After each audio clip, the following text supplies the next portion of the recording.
Good evening and welcome back. Unfortunately, fortunately, I don't even know anymore. Well, welcome back. Happy to see you, I guess. So we're here to discuss the document that nobody in the administration wrote and nobody in the administration had anything to do with, but somehow it's page by page operating manual of this administration. There's the Heritage Foundation, the 900 pages. Personnel database of pre approved loyalists ready to fill 50,000 federal positions. This is Fit for Brains.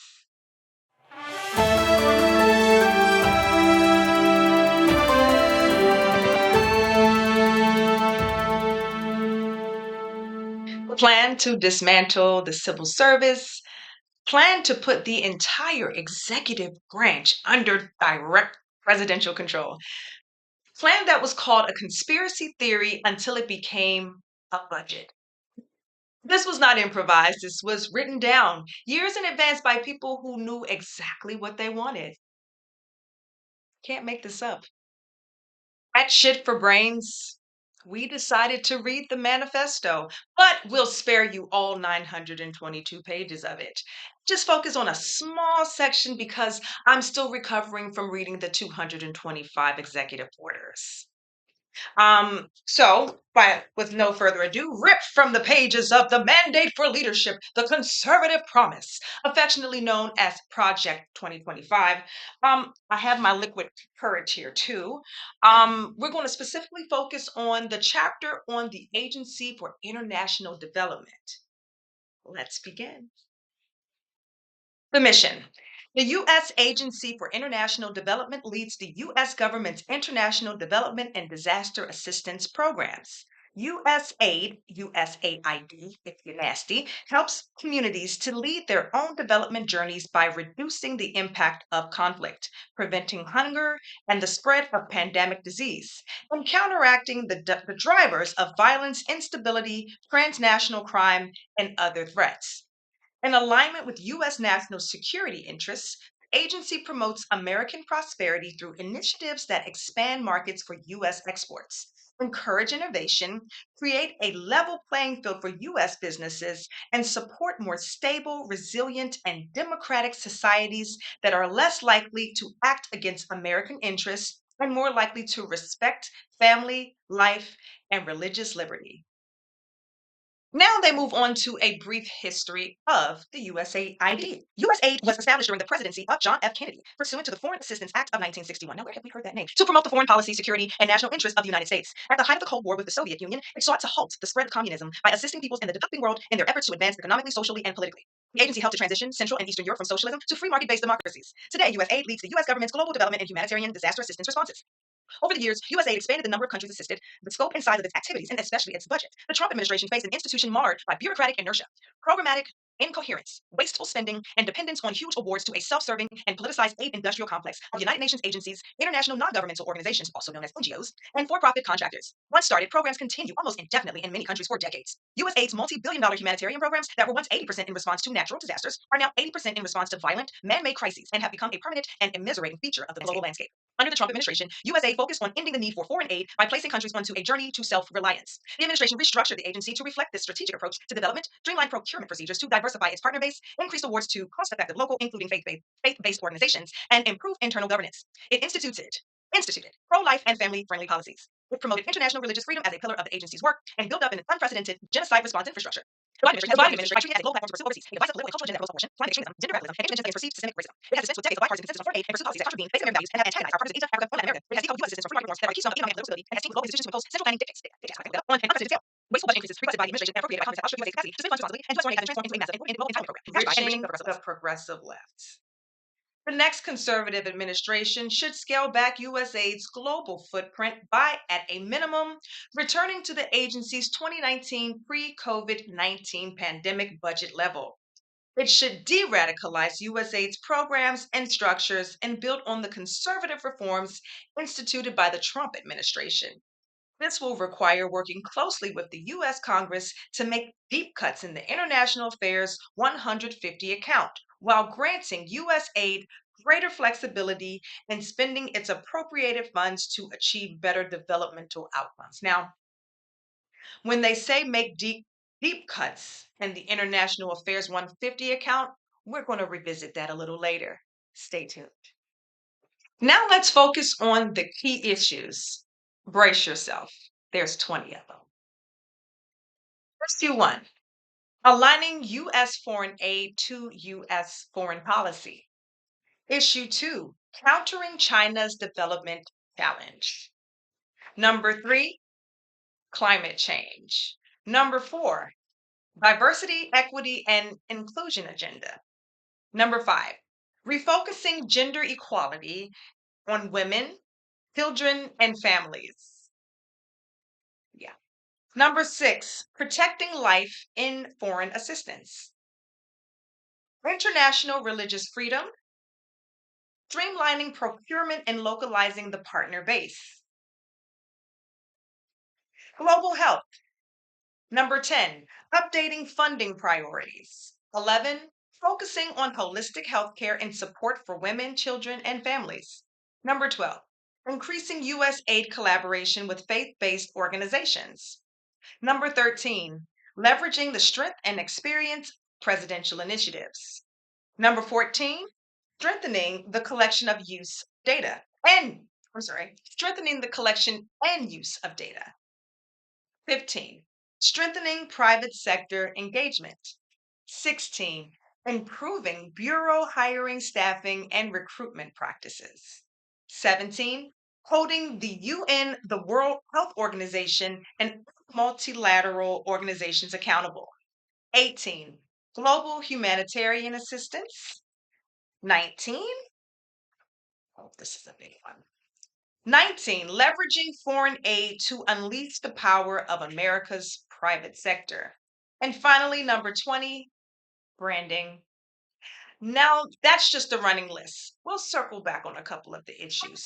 Closing this chapter on the Agency for International Development, it reads, the next conservative administration will have a unique opportunity to realign U.S. foreign assistance with American national interests and the principles of good governance and more accurately reflect the U.S. taxpayers' unmatched charitable desire to help those in need.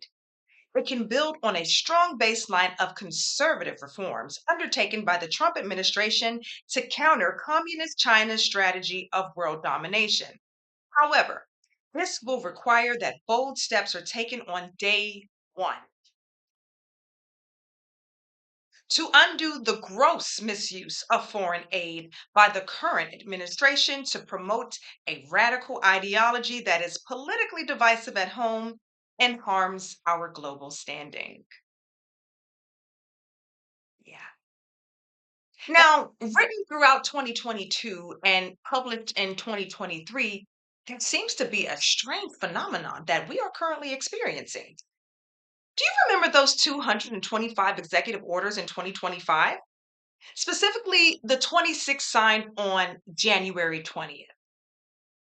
Would it surprise you if I told you that two of those orders pulled directly from this plan that Sir Shitter in Chief denied even knowing about on the campaign trail? You do recall from that conclusive statement from that chapter on the Agency of International Development, they said things have to start day one. So, technically speaking, January 20th would have counted as day one because on January 20th, 2025, particular executive orders that were signed into law, and I will reread those two because I do have my list here, in case you missed those from last week. So let me just review this really quickly. There was the one that said reevaluating and realigning the United States foreign aid that was signed January 20th, 2025. And then the other one I'm just going to highlight here is America First Policy Directive to the Secretary of State. Just bear with me. We're going to pause right there for just one moment.